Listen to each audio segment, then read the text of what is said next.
ना हो, धर्म के अनुरूप ईश्वर, अब ईश्वर कहां पाओगे? गुरु, तो केवल गुरु के साथ रह पाओगे।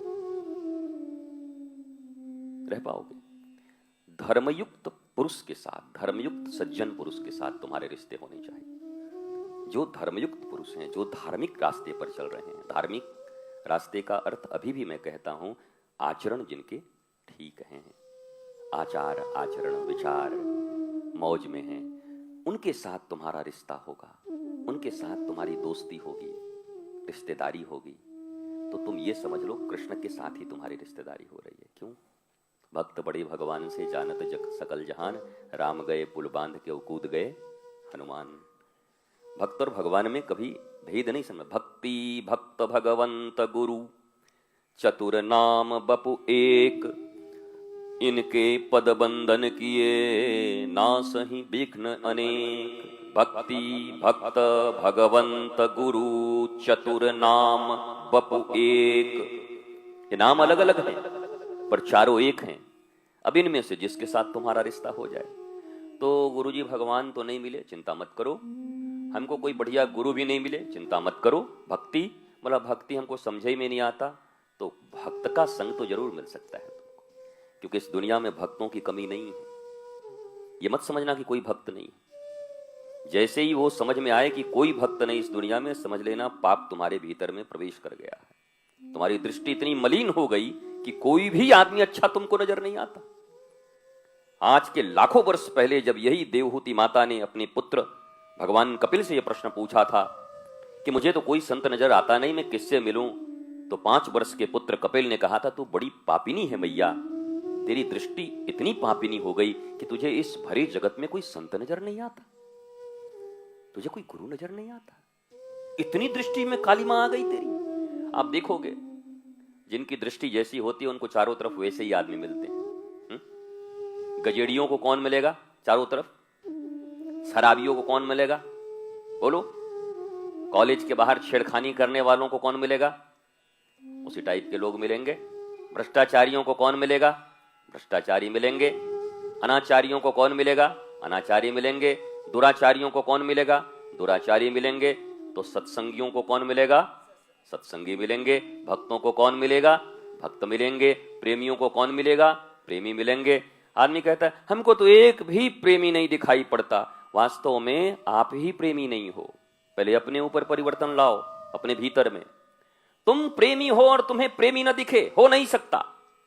और अगर प्रेमी नहीं दिखते हर जगह, आपने देखना कभी जीवन में, जैसे परिवार जब अलग होते हैं बड़े बड़े, तो पहले संयुक्त परिवार रहता था, तो जिसको परिवार तोड़ना होता, हमको इतना बाबा और चचेरे बाबा और ये सब, कम से कम हम लोग अपने परिवार अलग रहते। बाबा लोग भी एक में रहते थे पहले, दादा लोग।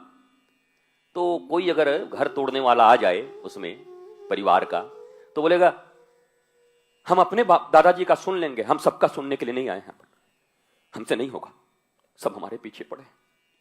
तो हुआ अलग अलग। 3 दादाजी थे, तीनों दादाजी का परिवार अलग हो गया। दादाजी, दादाजी का 3 बेटा, तीनों बेटों की 3 बहू, और तीनों बहू के 5-5 बच्चे। खैर अब तो 5 कहां होते हैं, 2-1 जो भी हो। तो इतना परिवार अलग हो गया, 20-25 का। अब वो जो माता जी या जो पिताजी तोड़ने में लगे हैं, उसमें कोई ना कोई मंथरा जैसा, जिसको अच्छा, हमको अच्छा नहीं लगता। आजकल हमको दादाजी ठीक हैं, ये बुढ़िया जो परबड़ करते हैं हमको अच्छा नहीं लगता है। ले हो दादी, अब हमारा यहां रहना बहुत कठिन हो रहा है, मैं बता दे रही हूं, चाहे कुछ भी हो जाए। अब कच कच करते करते करते फिर तय हुआ कि दादा दादी जी एक जगह रहें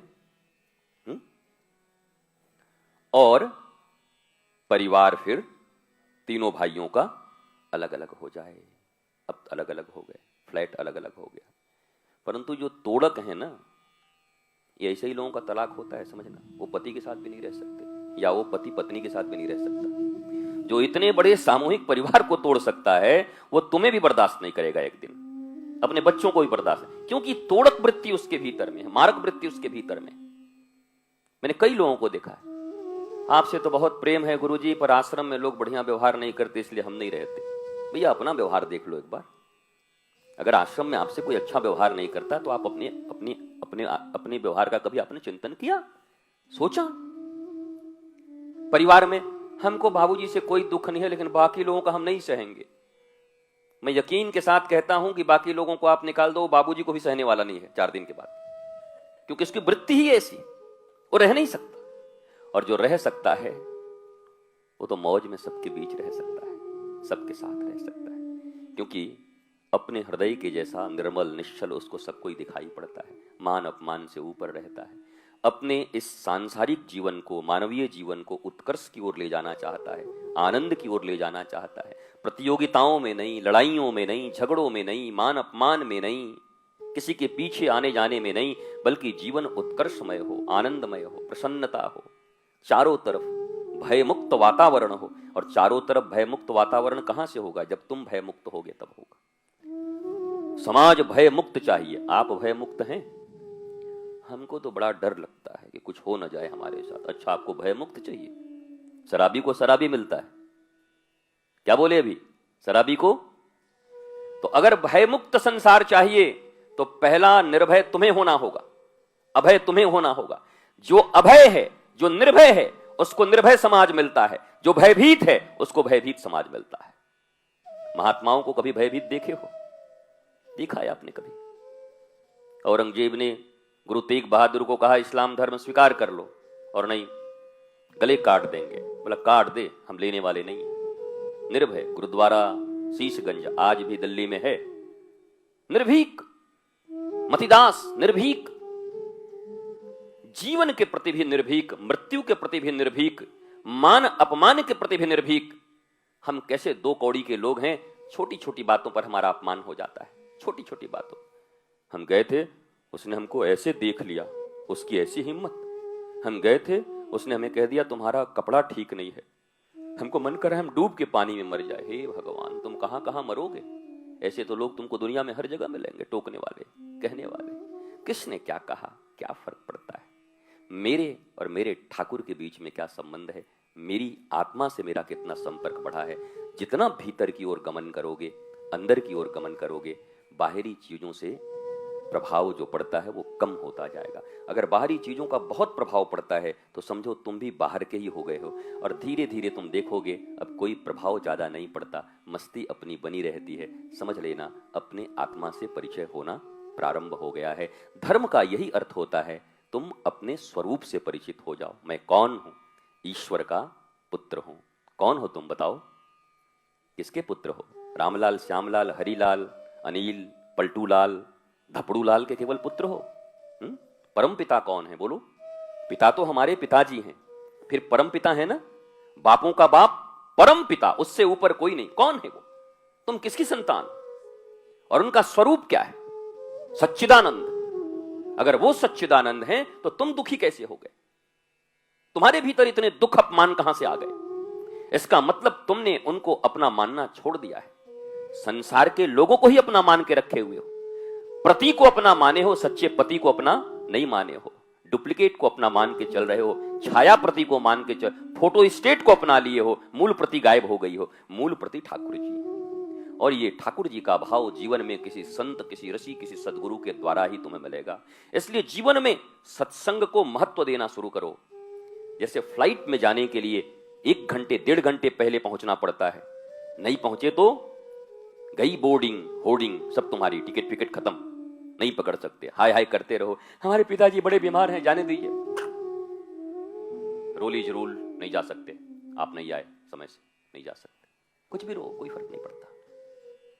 हर चीज के प्रति आपके जीवन में इतना महत्व है, पर सत्संग, सदगुरु और ऋषि के प्रति कितना महत्व है बोलो? सनातन संस्कृति से जुड़ी और भी वीडियोस को सबसे पहले देखने के लिए सनातन भारत टीवी चैनल को सब्सक्राइब करें और बेल आइकन जरूर दबाएं।